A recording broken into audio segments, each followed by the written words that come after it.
Hey guys, we're going to do another short little video real quick about what's going on with this ranch that Epstein had out there in New Mexico. We had a subscriber email this article to us and he suggested that we share it with you guys. We're working on the main series too, but since there's two of us who edit these videos, only one of us can really work on the file at a time, and I like to just go through some of these more recent news events that keep coming out, especially the stuff that you guys email us. So we already went over that weird painting of the girl and the lion that he had in the New Mexico ranch, but let's look at some of this other insanity, there's no other word for it, insanity that he had going on over there. So he called it Zorro Ranch, and he bought it in '93 from the governor, just another link to government figures. And I don't say that to imply that the governor was involved in any of this criminal type stuff that was going on, just that Epstein had connections with so many powerful people in government, business, entertainment, you name it. We'll go through that black book at some point and really point out all these different ties to the more powerful and relevant people. So let's look at this article for a second.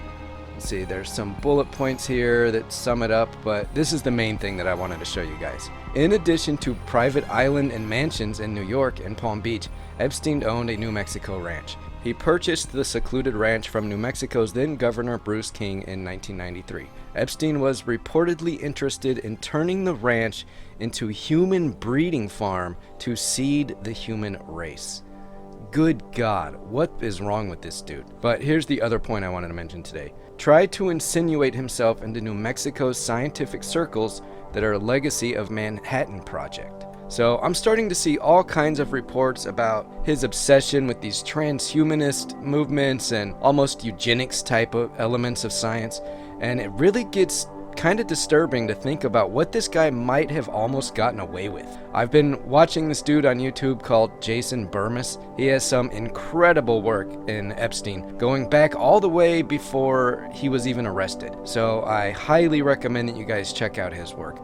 I put a link in the description up at the top. But anyways, we're not going to focus on the victims and the horrendous things that happened to them at the hands of this monster. Not on this video. I've been reading that stuff all night, so we're going to just mostly look at Zorro Ranch and these bizarre science aspects of what was going on. Okay, so on February 22nd, 1993, Epstein's shell company, the Zorro Trust, completed a purchase of lands owned by members of the King family, a powerful New Mexico agricultural and political dynasty that included then Governor Bruce King. Always some kind of political dynasty, right? Jeffrey Epstein revealed to scientists and close friends that he hoped to seed the human race with his DNA by impregnating women at the vast New Mexico ranch. I mean, the arrogance on this guy is just, how do you even describe something like this?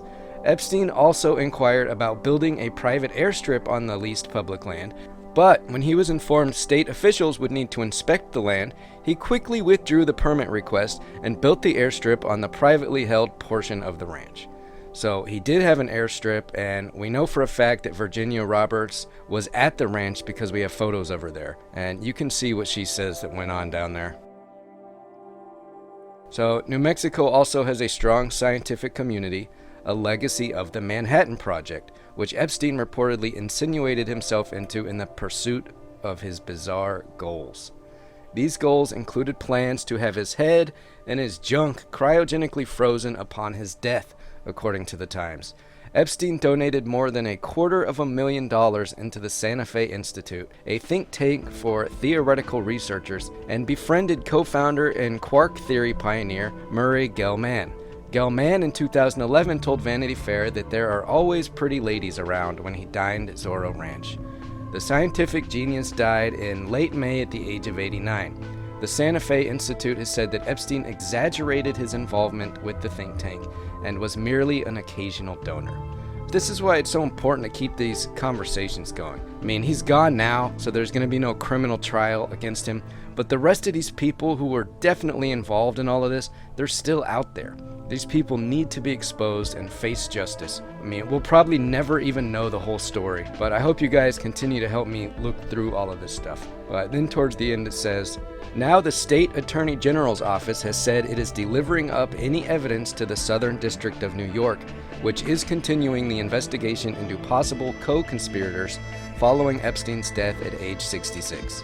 Alright, it looks like they don't really say much else about this weird impregnation ranch and the cryogenic stuff, but keep an eye out and send us anything that you might come across out there in that regard. We're going to do a little bit more research and we'll do an update if we are able to find anything like that. But it's doubtful that we're ever going to know what the FBI found out there. But if he was really planning on turning this ranch into some kind of bizarre factory so he could seed the human race, who knows what they might have found. And remember, he had a dentist chair in his New York house, like a full-on dentist chair. So I'm wondering if he had strange medical equipment or anything like that at the ranch to help him carry out these bizarre, terrifying plans. But let us know what you guys think about this. We really hope you'll keep helping us look into this guy. We got about 30 emails today with lots of good suggestions and little investigative tips. So let's keep putting these puzzle pieces together. We'll probably do a few more short videos like these last few while we finish up part 1 of the main documentary. We're probably about a week or so from having it all wrapped up. But we'll see you guys in the meantime. Thanks for hanging out. We hope you guys have an awesome weekend. Peace.